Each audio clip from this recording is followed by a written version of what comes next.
Canon just provided 5 firmware updates for the recently released Canon EOS R6 II. Confused?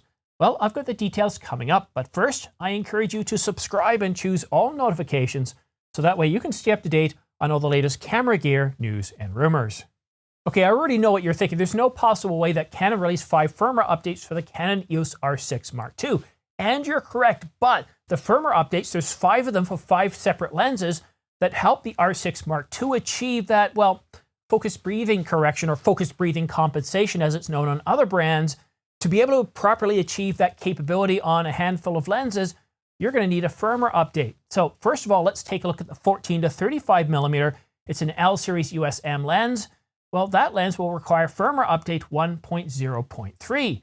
Now, if you have the older version, the 15 to 35 millimeter f2.8, well, that has firmware 1.0.8. The Canon RF 24 to 70, also f2.8, requires firmware 1.0.8. This is a different firmware than the 1.0.8 for the 15 to 35 millimeters, so make sure you go to the right page, and I have the links for each firmware update down below. Now, these are currently for Canon Japan because at the time of recording this video, they weren't available anywhere else in the world, just Canon Japan.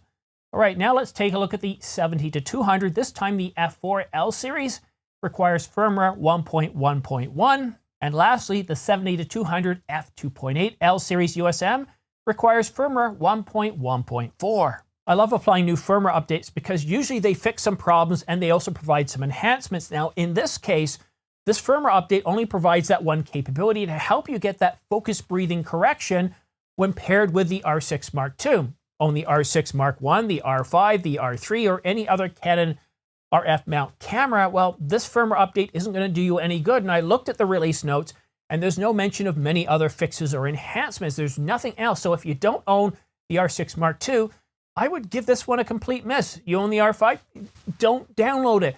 See, the thing with firmware updates is they alter the camera, they alter the lens. And not only can they fix bugs or provide enhancements, but they can also add other bugs or other issues. So if you're not perceiving any real enhancements, then there's no sense downloading and applying these firmware updates. However, if you do own these lenses and the R6 Mark II, another word of caution, I highly recommend waiting a week to 2 weeks just to see if any issues pop up, because this has happened in the past. And whether you're looking at applying a firmware update for your lenses, for your camera, for your computer, or anything else, don't be the first. Don't be on the bleeding edge of technology. Just a year ago, Canon released firmware 1.3 for the Canon EOS R6, the Mark I, and they quickly pulled that firmware from the market, offering firmware 1.3.1. The reason being was that 1.3 caused the camera to brick up in certain situations, and you'd have to pull the battery from the camera in order to get it to wake up. And that might not seem like a big deal, but if you've got it on a gimbal or mounted in some other contraption,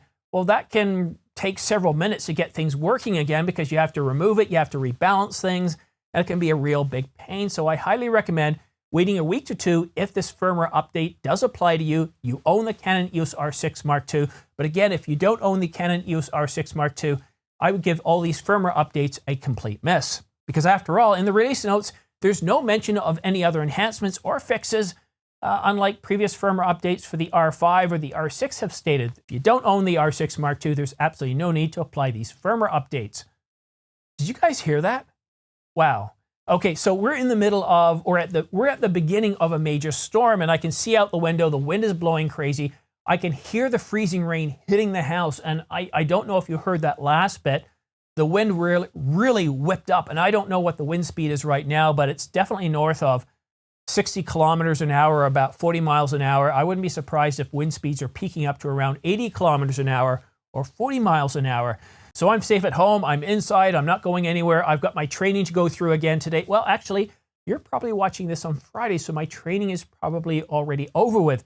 4 days of intense training. Now I have to study and get ready for my exams, but I'm about to embark on 3 weeks of vacation, so I'm probably going to hold that off and enjoy my vacation and see what's coming out with, well, in terms of camera news and rumors.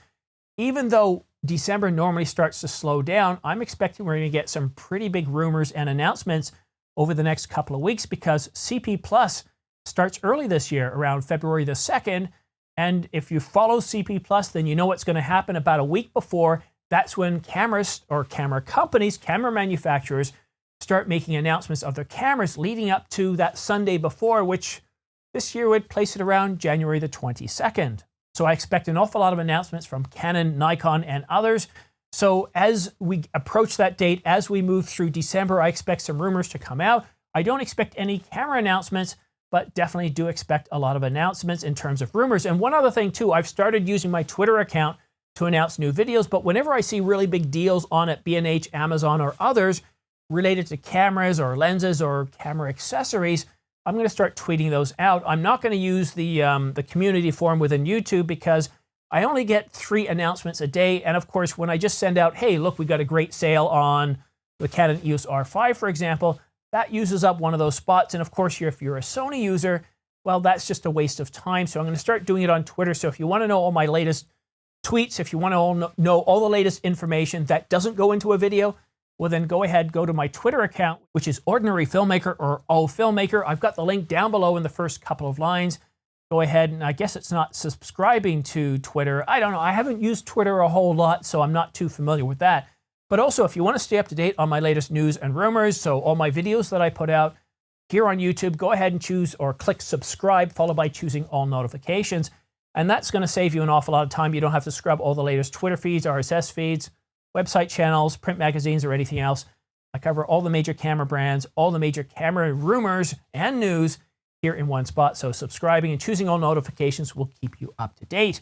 And if you do want to support my channel, again, use my links to B&H and Amazon.com below, because for every purchase you make, I get about 1% to 2% back, which goes back into the channel. I basically invest everything that comes from this channel. I keep separate accounts for this channel, so that way I can purchase cameras like the R5 or the Manfrotto 504X with aluminum tripod, or the upcoming R5 Mark II, or even the Canon EOS R1.